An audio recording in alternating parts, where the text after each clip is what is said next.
ഇത്രയും വലിയൊരു summer salt രാഷ്ട്രീയത്തിൽ നമ്മൾ അടുത്ത കാലത്തൊന്നും കണ്ടിട്ടില്ല. ഇതുവരെ സമദൂരം എന്ന് പറഞ്ഞിരുന്ന ഒരു രാഷ്ട്രീയ കക്ഷി പെട്ടെന്ന് ശരിദൂരത്തിലേക്ക് മാറുക. രാഷ്ട്രീയക്കാരും സാമൂഹ്യ നേതാക്കളുമൊക്കെ രാഷ്ട്രീയ നേതാക്കളുമൊക്കെ തലകുത്തി മറിയുന്നതും തകിടം മറിയുന്നതും ഒക്കെ നമ്മൾ കേട്ടിട്ടുണ്ട്. പക്ഷേ പെരുന്നയിലെ NSSന്റെ നേതാവ് സുകുമാരൻ നായരുടെ ഈ ചാട്ടം വളരെയേറെ സംശയങ്ങൾ ഉണ്ടാക്കുന്നു. അതിൻ്റെ ഫലമൊന്നും അത്ര വലുതാണെന്ന് ഞാൻ വിചാരിക്കുന്നില്ല. കാരണം ഒന്നാമത്തെ കാര്യം, നായർ സമുദായം കേരളത്തിലെ 11-12% താഴെ മാത്രമേ വോട്ടുള്ളൂ. അതാണ് ഒന്നാമത്തെ കാര്യം. അതിൽ തന്നെ നല്ലൊരു വിഭാഗം ഉറച്ച രാഷ്ട്രീയ പ്രവർത്തകരാണ്. കോൺഗ്രസിലും കുറേയധികം BJPയിലും കമ്മ്യൂണിസ്റ്റ് പാർട്ടിയിലും ഒക്കെ പ്രവർത്തിക്കുന്ന ആളുകളാണ്, CPIയിലും ഒക്കെ പ്രവർത്തിക്കുന്ന ആളുകളാണ്. അവരുടെ മേൽ എന്തായാലും സുകുമാരൻ നായരുടെ ഈ ഫത്വ എന്തെങ്കിലും തരത്തിലുള്ള മാറ്റം ഉണ്ടാക്കും എന്ന് നമ്മൾ പ്രതീക്ഷിക്കുന്നില്ല. കാരണം ഉറപ്പാണ് ഒരു കാര്യമൊന്നും ഉണ്ടാക്കില്ല. നേരെ മറിച്ച് മാറി വോട്ട് ചെയ്യുന്ന നായർ ജനവിഭാഗത്തിൽ എത്ര പേരെ സ്വാധീനിക്കാൻ കഴിയും എന്നൊരു ചോദ്യമുണ്ട്. അതവിടെ നിൽക്കട്ടെ. രണ്ടാമത്തെ വിഷയം, പെട്ടെന്ന് ഇദ്ദേഹത്തിന് ഇങ്ങനെ മാറ്റം വരാൻ എന്താ കാരണം? അയ്യപ്പ സംഘമാണോ? രാത്രി അദ്ദേഹത്തിനോട് അയ്യപ്പൻ വന്ന് പറഞ്ഞു പിണറായി സർക്കാരിനെ പിന്താങ്ങണമെന്ന്. എന്താണ് അയ്യപ്പ സംഗമത്തിന്റെ ലക്ഷ്യമായിരുന്നത്?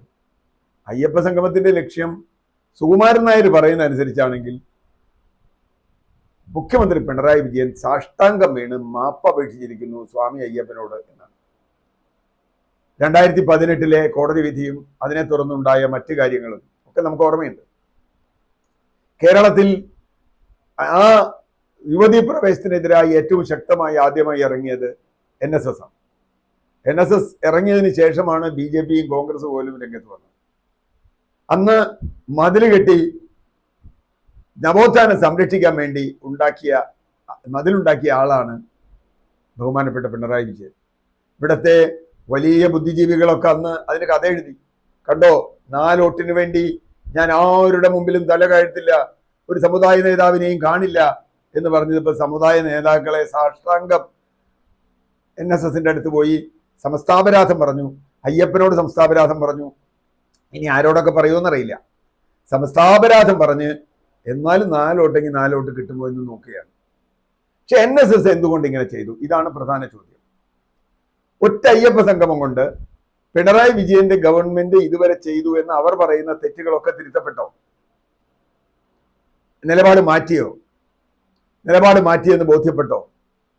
ഇനി വിശ്വാസ സംരക്ഷണത്തിൽ, ആചാര സംരക്ഷണത്തിൽ ഒരു വിടവും വരില്ല എന്ന് മുഖ്യമന്ത്രി പിണറായി വിജയൻ ഉറപ്പ് കൊടുത്തോ? ഇതൊക്കെയാണല്ലോ നമ്മൾ കേൾക്കണ കാര്യം. സത്യത്തിൽ അതൊന്നും അല്ല എന്നാണ് പലരും പറയുന്നത്. എനിക്കറിയില്ല. അങ്ങനെയാണെങ്കിൽ അത് NSSന്റെ കഷ്ടകാലം എന്നേ പറയാൻ പറ്റൂ.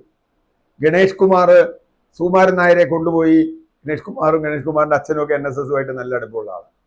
NSSന് മുമ്പും അങ്ങനെ തന്നെയാണ്. ഓരോ രാഷ്ട്രീയ കക്ഷിയിലും അവർക്ക് താല്പര്യമുള്ള ആളുകളുണ്ട്. ഞാൻ പേരൊന്നും പറയുന്നില്ല, അതവർ വയ്ക്കും.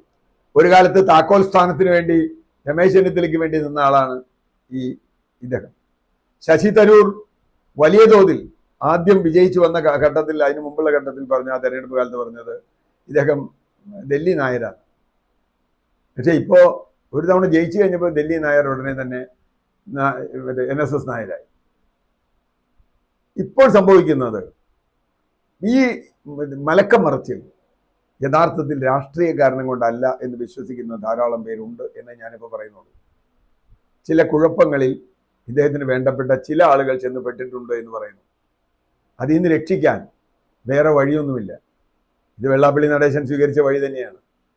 മകനെ അപ്പുറത്തും, മകനെ കേന്ദ്ര ഭരണത്തിന്റെ കൂടെയും അച്ഛൻ സംസ്ഥാന ഭരണത്തിന്റെ കൂടെയും നിന്നാൽ പിന്നെ ഒന്നും പേടിക്കാനില്ല, ആരൊന്നും പറയില്ല. ആ കളി തന്നെയാണോ സുകുമാരൻ നായർ കളിക്കുന്നത്? സ്വന്തം കുടുംബത്തിന് വേണ്ടിയാണോ സുകുമാരൻ നായരുടെ മലക്കം മറിച്ചത്? അല്ലെങ്കിൽ ഇത്ര പെട്ടെന്ന് സമദൂരത്തിൽ നിന്ന് ഇങ്ങനെ ഒരു ശരി ദൂരത്തിലേക്ക് വരേണ്ട കാര്യമില്ല. മുഖ്യമന്ത്രി പിണറായി വിജയൻ വളരെ പെട്ടെന്ന് സ്വീകാര്യനാവുകയും ഇടതുപക്ഷമാണ് പ്രധാനം എന്ന് പറയുകയും എന്നിട്ട് നവോത്ഥാനത്തിന്റെ വലിയ വായു ഉയർത്തുകയും ചെയ്യുക. ഇത് എനിക്ക് തോന്നുന്നത് മന്നത്ത് പത്മനാഭൻ അടക്കമുള്ള NSSന്റെ നേതാക്കൾ, സ്ഥാപക നേതാക്കൾ, അവര് ആത്മാക്കൾ ഉണ്ടെങ്കിൽ അത് പൊറുക്കും തോന്നുന്നില്ല. ഏതായാലും നായർ വോട്ടിൽ വലിയൊരു ഷിഫ്റ്റ് ഇതുകൊണ്ടുണ്ടാവുമെന്നൊന്നും ഞാൻ വിചാരിക്കുന്നില്ല. കുറച്ചാളുകൾ മാറി ചെയ്തേക്കാം. അത് ആരെ ബാധിക്കും, എങ്ങനെ ബാധിക്കും എന്നുള്ളതൊക്കെ നമുക്ക് കാണേണ്ടതാണ്. ഏതായാലും സുകുമാരൻ നായരുടെ മലക്കം മറിച്ചിൽ രാഷ്ട്രീയത്തിൽ ഒരു തമാശയാണോ എന്ന് 2026 തെരഞ്ഞെടുപ്പ് കഴിയുമ്പോഴേ നമുക്കറിയാൻ പറ്റും. NSSലെ ബഹുഭൂരിപക്ഷത്തിനും ദഹിക്കാത്തൊരു നിലപാടല്ലേ ഇദ്ദേഹത്തിന് ഈ മലക്കം മറിച്ചിൽ. അത് സ്വന്തം കാര്യത്തിനാണ് എന്ന് NSSലുള്ളവർ തന്നെ സംശയിക്കുന്നു. അങ്ങനെ വരുമ്പോൾ ഇപ്പോൾ NSSൽ വിശ്വാസ സംരക്ഷണത്തിന്റെ പേരിൽ മാത്രം ഇടതുപക്ഷത്തിനെതിരായി ഒരുപക്ഷെ കോൺഗ്രസിനോ BJPക്കോ വോട്ട് ചെയ്ത ആളുകൾ, മാറി ചിന്തിച്ച ആളുകൾ, അവർക്ക് അസ്വസ്ഥത ഉണ്ടാവും. സ്വാഭാവികമായും അവരാണ് പോസ്റ്റർ അടിക്കുന്നത്, അവരാണ് സോഷ്യൽ മീഡിയയിൽ വന്ന് പെരുന്ന പോപ്പ് എന്ന് വിളിക്കുന്ന സുകുമാരൻ നായരെ തെറി പറയുന്നത്. സ്വാഭാവികമാണ്. NSS പിളരുമോ? സാധാരണഗതിക്ക് പിണറായി വിജയന്റെ CPMന്റെ കൂടെ കൂടിയവരൊക്കെ പിളർന്നിട്ടുണ്ട് കേട്ടോ. അത് വേറൊരു കഥ. NSS പിളരുമോ, തളരുമോ? അദ്ദേഹം ജനറൽ ബോഡി വിളിച്ചു, അതിനൊക്കെ അംഗീകാരം കിട്ടിയെന്നൊക്കെ പറഞ്ഞു. അതൊക്കെ അദ്ദേഹത്തിന് വേണ്ടപ്പെട്ട ആളുകളെ വിളിച്ച് നടത്തിയതല്ലേ. സാധാരണ നായർ വോട്ടറെ സംബന്ധിച്ചിടത്തോളം, സ്ത്രീകളെ സംബന്ധിച്ചിടത്തോളം അവരാണല്ലോ കൂട്ടത്തോടെ പോയി നവോത്ഥാന ജാഥ നടത്തിയത്. ആ ജാഥ നടത്തിയ ആളുകൾ, അല്ലെങ്കിൽ മറ്റേ വിശ്വാസ സംരക്ഷണ ജാഥ നടത്തിയത് നവോത്ഥാന മതിലിനെതിരായി. ആ വിശ്വാസ സംരക്ഷണ ജാഥ നടത്തിയവർക്കൊക്കെ ഇനി ഉറപ്പായി പിണറായി വിജയൻ എല്ലാ വിശ്വാസവും സംരക്ഷിക്കുമെന്ന് എന്ന് വിശ്വസിപ്പിക്കുക അത്ര എളുപ്പമല്ല. തീർച്ചയായും പ്രതിഷേധങ്ങൾ ഉണ്ടാവും. അത് NSSനെ എങ്ങനെ ബാധിക്കും എന്നത് കാണാനിരിക്കുന്നതേ ഉള്ളൂ.